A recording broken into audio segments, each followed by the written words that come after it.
Hey everyone, this is Mike, and I'm an alcoholic. Welcome to the Sober Living Podcast. If you're new here, I'm glad you found us. If you've been here before, well, welcome back. Quick disclaimer, I am a member of Alcoholics Anonymous, but I don't represent them. The opinions I share are my own. Today's message comes from Daily Reflections for July 28th and is based on page 232 of Alcoholics Anonymous Comes of Age. I've reworded the passage to avoid any copyright issues. Today's message tells us, just because God has helped me grow in one area of my life doesn't mean I have all the answers. Recovery has taught me to share my experience, but not to think it's my job to save everyone else. Today's message reminds me of the saying, if I didn't create the problem, it's probably not my responsibility to fix it. This is one of those lessons I'm just finally starting to learn. It has taken me a long time to figure that out. I used to love listening to other people's problems and then trying to solve them for them. I get so frustrated when they didn't take my advice or live their lives the way I thought they should. Meanwhile, my own life was an absolute mess. It's kind of ironic if you think about it. I'd ask people about what was going on in their lives and listen intently as they told me everything. And looking back, I think part of me enjoyed feeling like I had the answers. It fed my ego. It made me feel so important. And instead of working on my own problems, I was focusing on everyone else's. Man, talk about a character defect. This reading also reminds me of those first few months after I quit drinking and started going to those AA meetings.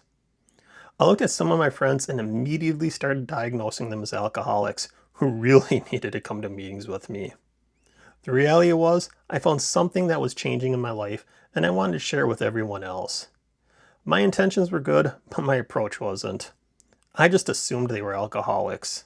I assumed they needed to quit drinking, and maybe the biggest assumption of all, I assumed they wanted to quit. And none of those decisions were mine to make. Today I've learned there is a big difference between sharing my experience and trying to fix someone else's life. If someone asks me for help, I'll gladly share what's working for me. I'll listen, encourage them, and be there for them. But I've also learned that I can be responsible to people without being responsible for them. I can care about someone without carrying their burdens for them. I can encourage them without trying to control the outcome. And I can trust that God will work in their lives just like He worked in mine. Because at the end of the day, I can't do someone else's recovery for them, just like someone couldn't do mine for me. So today, I'm going to focus on keeping my side of the street clean. Before I jump in and try to fix someone's problem, I'm going to try to pause and ask myself if I'm about to make those same three assumptions again. Am I assuming they've got a problem? Am I assuming they need my answer? And am I assuming they even want it? Instead, I'm going to try and ask first, do they want my advice or do they just need a vent? Then I'm going to respect their answer.